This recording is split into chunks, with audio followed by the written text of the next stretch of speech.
Oi, have you ever seen a bigger bunch of political muppets tripping over themselves to win your vote than what we are seeing right now in Western bloody Sydney? Albanese is out here screaming earthquake, like he's in a disaster movie, while Dutton's throwing cash around like he's playing Monopoly, except the board's your future, and the dice are loaded. I swear, it's like watching two drunk uncles argue over who can shout the next round, while your house is literally on fire. Oh, and before we go any further, smash that like button, subscribe if you haven't already, and drop a comment below. And if you're as sick of their nonsense as I am, check out our Albo Says Relax t-shirts, only $23 for the next 48 hours. Link in the description. Alright, let's get into it. So here's the crack up. Prime Minister Anthony Albanese turns up at Blacktown's Future Western Sydney event, looking sharp, trying to be all inspirational, and goes, "Alright, lads, I'm giving you a $20,000 instant asset write-off." He says it like he's handing out golden tickets to Willy Wonka's factory. Meanwhile, Peter Dutton, bless his shiny bald head, rocks up and goes, "Nah, stuff that, I'll give you 30 grand, and I'll make it permanent." Permanent, mate. Like a Southern Cross tattoo on a bloke named Bazza. You can't shake it even if you try. So now we've got a full-blown auction on our hands, and Western Sydney tradies are the prize. It's Albanese with his $20,000 flashback to ScoMo-era policies, and Dutton playing Santa Claus for Sparkies. But let's not pretend this is about policy. This is a good old-fashioned vote grab, wrapped in a high-vis vest. And just when you think it can't get any more cooked, Albo goes full the day after tomorrow and starts talking nukes. Not like North Korea nukes, nah, Aussie nuclear energy. You know, the stuff that could actually help keep your heater on this winter without melting the bloody planet. But instead of having a real convo, Albo stands there and goes, "Oi, remember the 1989 Newcastle earthquake? That's why we can't have reactors in the Hunter." Mate, what? I dunno if Albo thinks nukes are just going to pop out of the ground like toadstools after rain, but modern reactors don't exactly get built next to fault lines without a few experts weighing in. He's acting like Dutton's gonna roll up with a Bunnings DIY kit and go, "Right, she'll be right boys, let's plonk her here." The thing is, the rest of the world's figured it out. Even the French. And let's be honest, they surrender more often than our national cricket team at Lord's. But they've got nuclear power sorted. Safe, clean, stable. And we are still stuck in the 80s thinking Chernobyl's gonna knock on our door if we build a bloody power station. But let's cut through the noise, yeah? This whole bidding war isn't because they suddenly love Western Sydney. Don't kid yourself.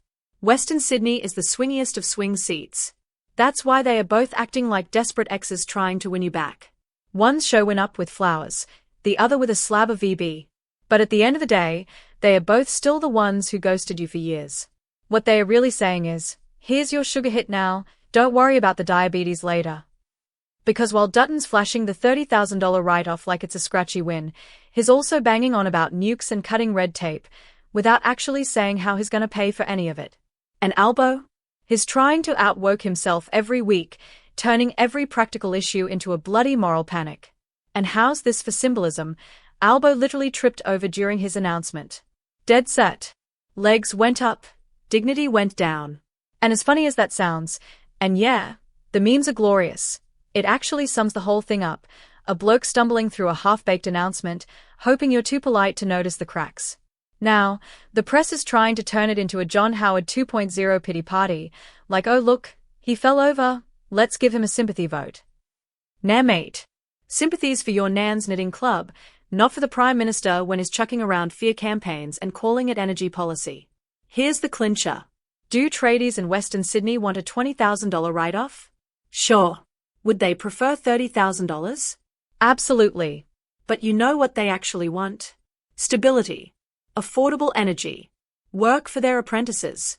Less bloody paperwork. Not handouts with headlines. They want someone who's not going to shaft them 6 months after the election while pretending to be one of the lads.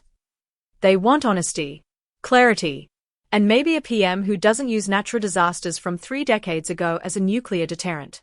So let me put it like this. We've got a Prime Minister using an earthquake from the 80s to scare you away from nuclear energy that could actually bring jobs and stable power to your community. We've got an opposition leader bribing you with cash like he's playing The Price is Right, and a media circus more interested in who tripped over than what the bloody policy actually means. If you reckon that's leadership, I've got a bridge in Brisbane to sell you. It's all just noise. Manufactured panic. Political cosplay for the cameras. And they hope you're too knackered after work to care. But you should care. Because they are betting that if they wave enough shiny things in your face, you won't notice the con job behind the curtain. If you've made it this far, you're clearly smarter than 90% of what's floating around Parliament right now. So do me a favor. Drop a comment below telling me whether you'd take the $20,000, the $30,000, or just a decent bloody policy for once. And if you think either of these jokers deserves your vote without earning it, I've got some swampland to sell you. Oh, and before I forget, Albo says relax teas are still going for $23. Because if they're gonna take the piss, we might as well cash in too. Link in the description. Get amongst it. Stay sharp, stay salty, and for God's sake, don't fall for the earthquake. Peace out, legends.